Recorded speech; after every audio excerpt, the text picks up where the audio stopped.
Olá, tudo bem? Então, voltando ao nosso tema, em Atos capítulo 5, é a primeira vez que Lucas usa o termo igreja. Nós estamos num momento de grande crescimento da igreja. A igreja, numericamente falando, cresce demais porque muitos sinais e prodígios estavam sendo feitos entre o povo pelas mãos dos apóstolos. E costumavam todos se reunirem de comum acordo no pórtico de Salomão. Mesmo sendo chamada de igreja, se reunia ao ar livre num local do templo. As pessoas estavam se aproximando de Deus com um coração sincero, devido ao acontecimento que falamos no pão diário anterior, sobre aquele casal que mentiu ao Espírito Santo vendendo uma propriedade e trouxe uma parte do dinheiro dizendo que era todo o dinheiro. Quando confrontados por Pedro, primeiro o esposo e depois a esposa, caem mortos. E aquilo trouxe grande temor às pessoas. Elas então se aproximavam de Deus com sinceridade, percebendo que diante de Deus não há mentira. Ninguém permanece na presença de Deus com mentira. Mas o fato é que a igreja cresceu demais e isso despertou a inveja dos líderes religiosos da época, especialmente os saduceus. Eles eram um partido dentro do judaísmo. O judaísmo tinha vários partidos. E movidos por inveja, eles prenderam os apóstolos no cárcere. E durante a noite, sabe o que aconteceu? Um anjo do Senhor, está registrado no capítulo 5, versículo 19. Um anjo do Senhor abriu as portas do cárcere e conduziu-os para fora. Simples assim. E deu uma ordem para eles: voltem para o templo e continuem a pregar. No dia seguinte, estavam lá pregando novamente. Mas, não sabendo disso, o Sinédrio, que eram os poderosos da época, manda chamar os apóstolos para os interrogarem. Acontece que ao chegarem lá, os guardas não encontraram ninguém. Voltando para o Sinédrio, disseram o seguinte: olha, a gente não tem ideia o que aconteceu.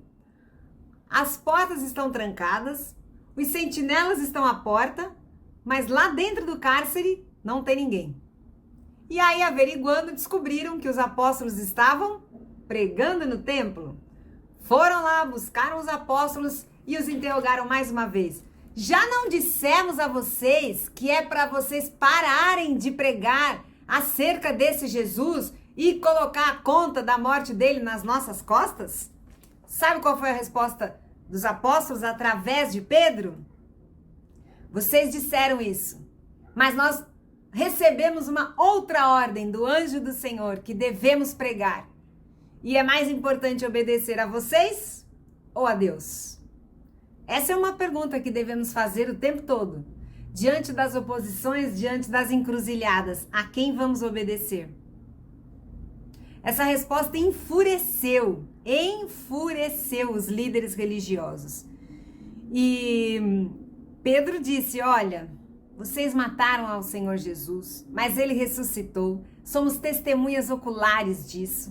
E todos aqueles que se arrependem de seus pecados e obedecem ao Senhor Jesus também se tornam testemunhas, porque o Espírito Santo testemunha isso no coração de cada um deles. Eles estavam ficando cada vez mais irritados, até que surge aqui no cenário um dos líderes chamado Gamaliel. Gamaliel fora um líder religioso que orientara Saulo quando ainda era fariseu. E era um homem mais consciencioso e disse assim para os líderes religiosos: não façam nada com estes apóstolos. Outros líderes já surgiram, e ele citou aqui o nome de Teudas e Judas, e reuniram discípulos, morreram, o movimento deles perdeu força, não deu em nada. Então, atenção, se esse movimento não for real de Deus, ele simplesmente vai acabar. Mas se ele for de Deus, vocês não podem fazer nada contra estes homens, porque senão estariam lutando contra o próprio Deus. Sabe que essa palavra realmente fez com que os líderes soltassem os apóstolos? Claro que primeiro, mais uma vez o açoitaram os apóstolos, eles apanharam. De novo deram a ordem para eles não pregarem mais e os soltaram. Adivinha o que aconteceu quando eles foram soltos? A Bíblia diz no versículo 41 que eles estavam felizes por terem sido considerados dignos de sofrerem afrontas por causa de Jesus. Será que a gente consegue ficar feliz quando somos afrontados?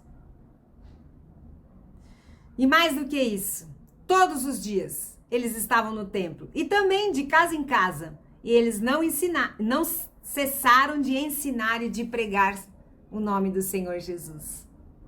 É assim que este evangelho chegou até nós.